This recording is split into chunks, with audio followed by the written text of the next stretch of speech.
Wanted to shift the conversation a little bit to Web3 specifically.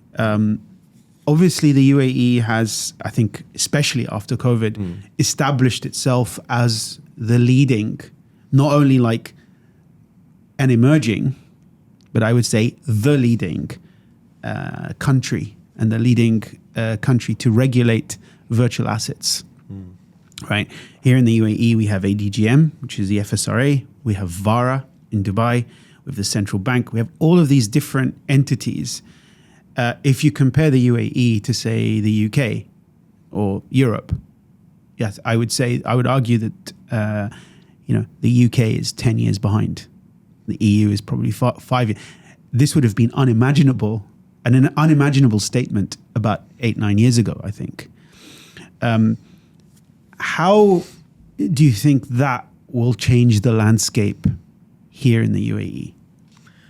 I think we've always been on the right path, and I think we're continuing to be on the right path and continuing looking at everything from our own unique perspective. Remember, we're bringing it now a full loop. Remember, having a good perspective and how business works, how the consumers want to use their money, how the institutions actually make money, and how they onboard people, how they run the businesses. Having that fundamental knowledge as well as being in touch with really good feedback loop with the industry is extremely important. Dubai has always had that at its core. The leadership here understood what the merchant wants, what the citizen wants, what the visitor wants, what every single person within the whole Dubai ecosystem wants. And crypto is no different. Web3 is no different. We want to enable people to do business. Their success is our success. Yeah. They're, providing a good environment for the retail, for the institutions to flourish, and for everybody to have that kind of umbrella of safety is extremely important as well. So having that kind of combination and building around that kind of idea of enablement rather than oversight and clamping down and, suffocating the businesses, enabling them with a really creating what you're saying, I think, is creating the core infrastructure to attract these businesses. Not only the infrastructure, legitimate kind of framework that is actually enforceable, number one. Number two, a good feedback loop. So not only the feedback loop as well as I would say regulatory infrastructure is 100%. Very important, because that regulation affects policy. Politics affects policy. Policy affects regulation.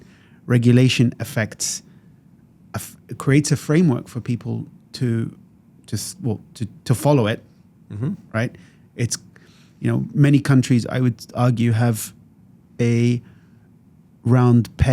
square peg in a round hole when it comes to regulation. But Dubai does it right because I think it's a lot more nimble. 100%. And you'll see, like Dubai always, even when we launched the Dubai Internet City, for example, His Excellency Gergawi gave everyone the book of Who Moved My Cheese and encouraged everybody to read it. Yeah. Because at the time, the internet was actually moving everybody's cheese. Everything was going to move digital. If it wasn't, this was very early, this is early 2000s. Internet and the internet bubble came later. Yeah. But we were there, and people understood that we need to move with the cheese. We cannot say, oh, it's too late for us. La, la. We had to move. Crypto is the same thing. Crypto is not going to be the whole transformative kind of technology, but it will be part of the future, part of what is next, right? We need to understand it, understand the value take from it. We need to put the regulatory framework around it. VARA was an entity that was created for purpose for crypto. Yeah. It was not trying to peg, a square to a circle. Square peg in a round hole. No. It was not. It was made for purpose to enable virtual asset service providers to do business, not burdening them, but enabling them to do what they do best, which is offer a service for the retail, offer a brokerage service, offer an exchange. Be able to enable those businesses to have a home with the right framework, with the right security controls, with the right technical controls, policy controls, and everything. Not only that, have complete oversight of every single detail on every single control without burdening the business. I want to ask you a controversial question. Yeah. Has crypto or Web3 changed our lives yet? Depends on who you're talking to. I'm talking to you. Of course, for me, yes, 100%. How has it changed our lives? How has it changed the ordinary citizen's life? Again, the adoption is not there like the internet. Internet touched everyone in the world right now. Crypto is still in that pathway. A lot of people look at it now the way they were looking at the internet. Like, remember my uncle, when he was saying this is never going to take off? My uncle is one of the biggest users of the internet 24/7 right now. Yeah. But at that time, he saw it for what it was at the time. People see crypto and peg crypto to what they see now. Yes. And the idea of what crypto is right now, which is they're not seeing where it's going to be in 3-4 years, it's not where it's going to be in 7 years, 8 years. They're not seeing the technology that will enable. If you ask me in 1994, 1995, even 2000 about social media, I would not even know or fathom what social media was. Yeah.